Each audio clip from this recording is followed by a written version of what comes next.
Sekarang ada dendam baru, itu terhadap Anies.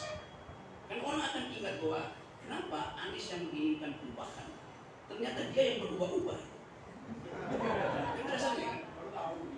Orang yang berubah-ubah tidak mungkin memimpin perubahan. Itu dasarnya. Ethical endorsement Anies itu berhenti. Imperatif moral Anies itu akibatnya lumpuh. Orang akan ingat bahwa Anies takut pada Surya Paloh karena Surya Paloh takut pada Jokowi. Jadi Anies takut pada dua orang yang penakut. Bagaimana memimpin? Logik begitu logikanya. Jadi tetap intinya adalah konteks hari ini memang sangat tepat. Teman-teman diundang di sini untuk mendengarkan potensi Presiden Jokowi dipersoalkan ketika dia jadi mantan. Kalau sekarang dia masih di kantong kirinya masih banyak sprindik.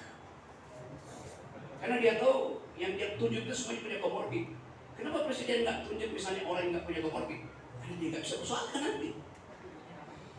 Iya, interesannya kan. Kenapa dia tunjuk misalnya Cak Imin untuk dampingi Anies? Karena Cak Imin punya komorbid yang namanya kardus dunia. Jelas itu. Itu dasarnya begitu aja. Ada soal lain dalam politik kita. Jadi kita membaca Pak Jokowi dalam kegelisahan batinnya. Perisai batinnya itu robek. Itu yang menyebabkan ibu istilah cawe-cawe, pasang kiri, pasang kanan. Tapi itu soal real kita, today's side psikologi politik Pak Jokowi begitu. Tapi kalau kita balik pada prinsip-prinsip yang lebih filosofi, memang politik itu ada dendam. Kita berupaya mengendalikan dendam itu dengan mengarahkan politik pada rasionalitas hukum. Tapi kita ingat bahwa justru dendam itu yang membuat sekarang kita mengerti kultur demokrasi. Kalau nggak ada dendam rakyat Prancis di 1746 terhadap Raja Louis XVI yang menghamburkan uang negara untuk membangun infrastruktur istana Prancis dan foya-foya terus, maka nggak mungkin kita punya demokrasi. Jadi memang demokrasi tumbuh dari dendam yang akhirnya melembaga di dalam konstitusi. Itu intinya tuh. Tadinya dendam lalu dilembagakan dalam konstitusi. Abad 16 dendam itu bahkan disebutkan dalam konstitusi. Di Italia pertama kali diucapkan istilah konstitusi, artinya hak rakyat untuk membunuh raja. Itu namanya konstitusi. Yang ditulis oleh namanya François Hoffmann dalam buku Franco Gallia. Apa itu konstitusi? Hak rakyat untuk membunuh raja. Itu dasarnya. Jadi bukan untuk menghormati raja. Evolusi kemudian mengingatkan kita bahwa oke, dia kita pilih, legitimasinya kuat. Oleh karena itu jangan halangi dia dan jangan bunuh dia kan. Tetapi kalau kita sekarang balik pada konteks kita hari dunia seolah berubah lagi, masuk di dalam semacam politik dendam. Mahathir dan Anwar Ibrahim mampu untuk menyelesaikan itu dalam fasilitas yang kemudian kita oke, itu semacam pemaafan, tapi di dalamnya masih ada dendam sampai sekarang. Dua negara di Afrika sekarang itu kudeta terjadi dan dendam itu berlanjut karena peristiwa-peristiwa yang tidak diselesaikan melalui konstitusi. Jadi kita mau lihat sebetulnya bahwa intinya adalah apa yang ingin kita bicarakan, yaitu ekspektasi kita atau bahkan kemampuan kita untuk membayangkan setelah Jokowi lengser tempatnya di mana. Saya katakan tadi, perisai batin Pak Jokowi tidak stabil. SBY stabil perisainya. Kenapa? SBY tahu begitu dia lengser, masih ada partai Demokrat yang melindungi dia. Itu dasarnya. SBY tahu kalau dia lengser, dia masih akan diundang oleh publik internasional untuk kasih kuliah tentang demokrasi, lingkungan segala macam. Dan itu yang terjadi. Anda bayangkan Pak Jokowi lengser 2 minggu kemudian, dia mau ngapain? Ini nggak punya partai. Jadi kita mesti bayangkan kecemasan seorang yang pernah punya kekuasaan besar, tiba-tiba kehilangan kekuasaan. Maka dia akan minta tolong pada Pak Prabowo, jaminkan saya tuh. Pak Prabowo bilang, ya kenapa saya mau jaminkan, kenapa Caimin Anda kirim ke Anies? Pokoknya begitu lah. Dia minta Anies jaminkan, Anies nggak mungkin jaminkan itu. Karena Anies sendiri nggak bisa jamin diri sendiri, dia sendiri punya keputusan final. Dia berubah. Jadi siapa yang menjamin Pak Jokowi? Mau dijamin ke PDIP bisa. Kalau Gibran ditaruh di situ wakilnya Ibu Mega dan Pak Jokowi dijamin akan diobok-obok. Kalau Jokowi memimpin PDIP dengan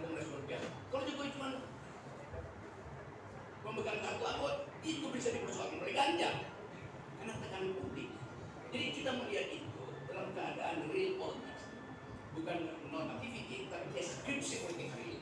Jadi saya kembalikan ke soal ini bahwa ada kecemasan terhadap itu sehingga memungkinkan dia untuk tidak percaya. Perisai batinnya itu retak.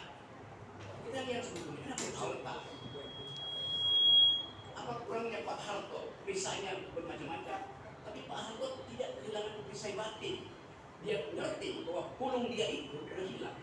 Tidak ada lagi semacam sangkan Prani Permadi yang beredar di sekolahnya untuk tahu bahwa dia sudah selesai. Karena itu dia berdiri. Perisai itu yang kita tunggu dari Pak Jokowi. Nah, dia bukan mundur diri, tapi memajukan diri terus menerus. Itu juga menimbulkan dendam. Ngapain sih? Kenapa tidak pakai contoh Pak Harto aja? Atau bahkan contoh yang paling real dari seorang demokrat, yaitu Pak Habibie. Saya nggak berani jawabnya. Saya tahu saya akan gagal. Jadi itu dasarnya kan. Jadi kita balik lagi ke seperti bahwa kalau politik kita menunjukkan ada kecemasan. Karena kita melihat bagaimana proses untuk menyelamatkan beliau. Ada prosesnya. Karena yang bersifat dendam itu bisa diakali bahkan sampai dengan pasal undang-undang. Bagaimana kalau Pak SBY menang secara mutlak? Karena semua orang merasa SBY ini SBY partai demokrat naik elektabilitasnya. SBY tidak dapat eksekutif, dia dapat legislatif. Karena legislatif proses dendam yang kecil itu diproses lagi. Tiba-tiba dia Sri Mulyani dipanggil oleh pansus yang dikuasai oleh Demokrat. Ibu Sri Mulyani tahu nggak bahwa di dalam istana ada lalu lintas minoriti. Sri Mulyani saya bilang, ya saya tahu, tapi saya tidak bisa hentikan karena saya cuma kasir. Tetapi datanya ada kan? Bukan seperti kecil. Saya membayangkan itu sebetulnya. Bahkan kalau Anies jadi presiden, 2 minggu kemudian mungkin SBY akan kirim jaksanya untuk periksa saudara Muhaimin Iskandar. Hal yang sangat mungkin terjadi di dalam keadaan politik yang isinya transaksi material, transaksi pragmatis. Yang sekarang kan bukan transaksi nilai yang kita hadapi. Jadi semua yang cawe-cawe ini akan berakhir nanti ketika keadaan itu berbagi, ketika kekuasaan itu sudah selesai. Kita mesti bayangkan bahwa ya kehidupan Pak Jokowi akhirnya kayak apa namanya, tadi saya dengar musik di mobil itu, I'm your mother, ada apa namanya, bukan, you listen to me, ada I feel you listen to me.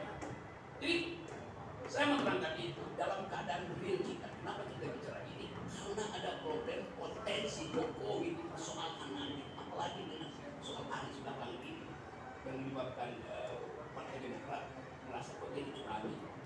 Kecengengan ada kecengengan, tapi faktanya memang ada. Anies menulis surat pribadi pada AHY. Kalau dia betul-betul leader, dia akan bilang oke, saya minta maaf karena saya dipaksa oleh keadaan. Tapi Anies mau ngomong gitu. Anies bukan leader, dia sekarang jadi dealer. Mana masalah kita? Kalau Jokowi bukan leader, jadi dealer sekarang kan. Bahkan dealer semua partai. Ini mental itu yang merusak demokrasi. Kalau kita nilai misalnya, ada proses untuk menyelamatkan Pak Soeharto. Akan itu mungkin suatu waktu 5 tahun ditanya pada Yusril sama Hendra, bagaimana proses hukum dibuat oleh Yusril untuk menghalangi Presiden Soeharto untuk dibawa ke pengadilan. Itu kalian Pak Yusril sama Hendra. Nah mestinya Pak Jokowi ajak Pak Yusril untuk jadi calon presiden itu. Karena cuma Pak Yusril yang tahu cara menyelamatkan Jokowi. Kan begitu kan? Saya mau bilang itu. Karena ada orang lain yang tahu banyak detail. Itu tameng yang lebih bagus kenapa? Ya memang. Yang bisa bisa jadi Yusril jadi tamengnya Jokowi. Cuman Yusril yang paham tentang seluruh penyelamatan. Berarti Prabowo Yusril cocok nih Pak. Iya. Itu sama seperti film CV Private Ryan. Tetapi hal yang ingin kita bicara serius ini adalah kehidupan kita yang makin lama makin manfaat. Jadi poin-poin yang dibicarakan tadi Fahri dan Pagi tadi dikulas dengan komponen-komponen akademik. Jadi kita maksudkan untuk membuka persoalan ini. Karena kita apalagi yang kita bahas hari ini, koalisi udah pasti berantakan. Pak Jokowi, Pak Prabowo pasti sekarang lagi rapat untuk mulai menghitung apalagi langkah Jokowi. Mungkin bagi Prabowo sialan, tapi Prabowo mungkin seorang patriot yang tahan aja, nanti aja.